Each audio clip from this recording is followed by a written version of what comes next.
Fred West, an English serial killer, tortured, raped, and murdered at least 12 young women and girls between 1967 and 1987 in Gloucestershire, England, alongside his second wife, Rose West. His victims, including his first wife, Catherine Rena Costello, and two of his daughters, Charmaine and Heather, were subjected to horrific sexual violence, with their dismembered bodies buried in the cellar or garden of the West home at 25, Cromwell Street, dubbed the House of Horrors.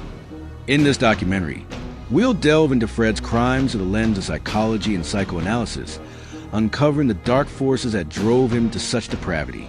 Imagine a quiet street in Gloucester, England, where kids play and neighbors chat, unaware that behind the walls of 25, Cromwell Street, a nightmare unfolds. A young woman, bound and gagged, screams as Fred West, a seemingly affable builder, carves into her flesh with sadistic glee. Her body, mutilated beyond recognition, is dismembered and buried beneath the cellar floor, joining a grotesque collection of bones. This wasn't a one-off. It was Fred West's ritual, a decades-long spree of rape, torture, and murder that claimed at least 12 lives, including his own children. We're digging into his story because his crimes are a psychological abyss, revealing a mind warped by trauma, control, and perverse desire. His methodical luring of victims, vulnerable girls, hitchhikers, lodgers, and the chilling partnership with Rose West point to a rare, twisted dynamic. Picture this: a torture chamber in a basement playroom, skulls wrapped in duct tape, nooses hanging, and Fred's laughter echoing as he confesses to police. I made them happy. This is the stuff of nightmares, and we're here to understand why. Let's start with Fred's roots, because monsters aren't born, they're made. Born in 1941 in Muchmarkle, Herefordshire, Fred was the second of 6 kids in a poor farming family. His father, Walter, was a domineering figure who, Fred claimed, had sex with his daughters and taught him bestiality. His mother, Daisy, was rumored to have molested him from age 12, though Fred never confirmed it.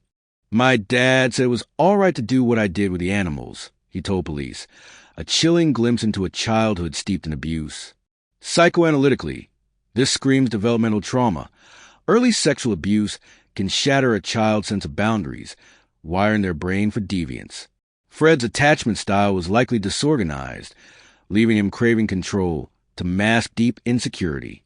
He grew up believing women were objects to be used, forensic psychologist Paul Britton said, pointing to a psychopathic mindset, cold, unempathetic, and thrill-seeking.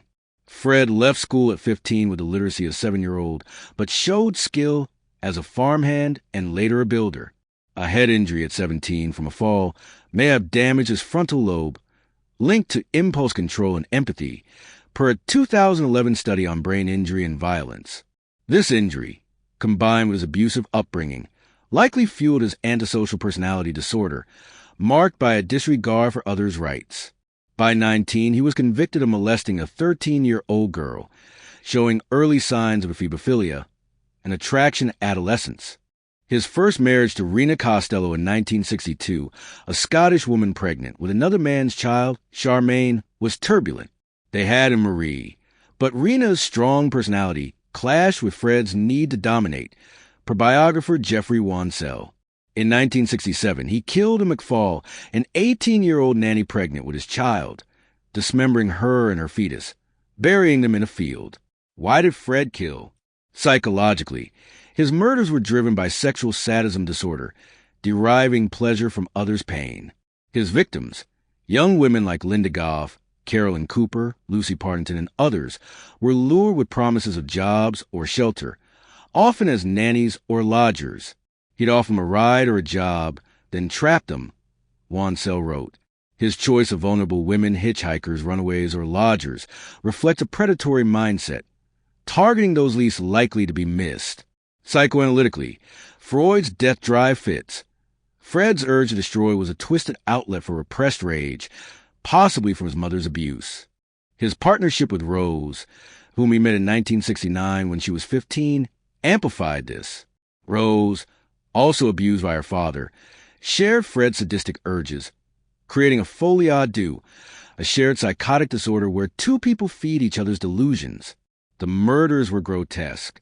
Picture this: 1973, 25, Cromwell Street. Linda Goff, 19, a seamstress, is lured to the house as a lodger. Fred and Rose bind her, rape her, and torture her with whips and gags. Her body is dismembered, buried in a garage pit. In 1974, Shirley Hubbard, 15, vanishes after visiting a department store. Her skull, found in the cellar, was wrapped in duct tape, as if to silence her screams, a pathologist noted. Lucy Partington, 21, a university student, was abducted from a bus stop.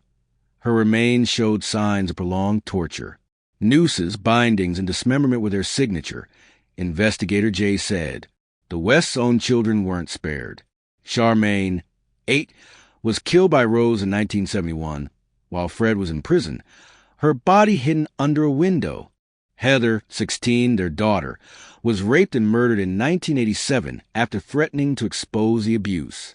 She was under the patio. Fred laughed at police. A sick family joke turned reality. Fred's narcissistic personality traits, shown in his need for control. He and Rose ran a prostitution ring from their home, abusing lodgers and care home girls. He was charming, almost beguiling, a neighbor said, noting his ability to mask his darkness. His relaxed demeanor during 1994 police interviews stunned detectives.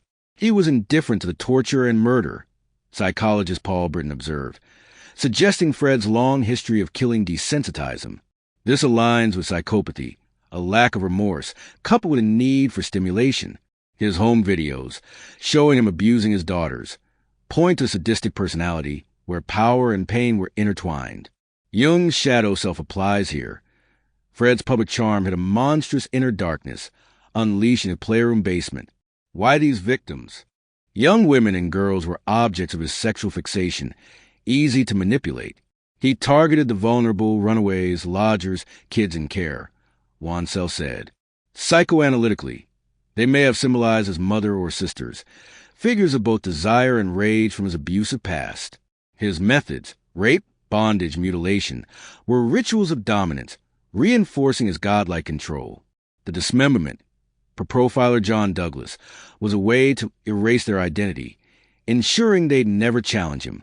The West's home, a supposed safe haven, became a trap, violating society's trust in domesticity, which made their crimes so horrific. The end came in 1994 when a child's comment about Heather being under the patio sparked a police investigation. The girls told a policeman their dad was abusing them, Wansell recounted. A search of 25, Cromwell Street uncovered 9 bodies, with 3 more found elsewhere, including Rena Ann and McFall. Fred confessed to 12 murders, though he claimed up to 30, per his lawyer. Arrested with Rose, he faced 12 murder charges but killed himself by asphyxiation in Birmingham prison on January 1st, 1995 at 53, before trial. He took the coward's way out, Rose's defense claimed. Rose was convicted of 10 murders, sentenced to life without parole. The house was demolished in 1996, replaced by a garden.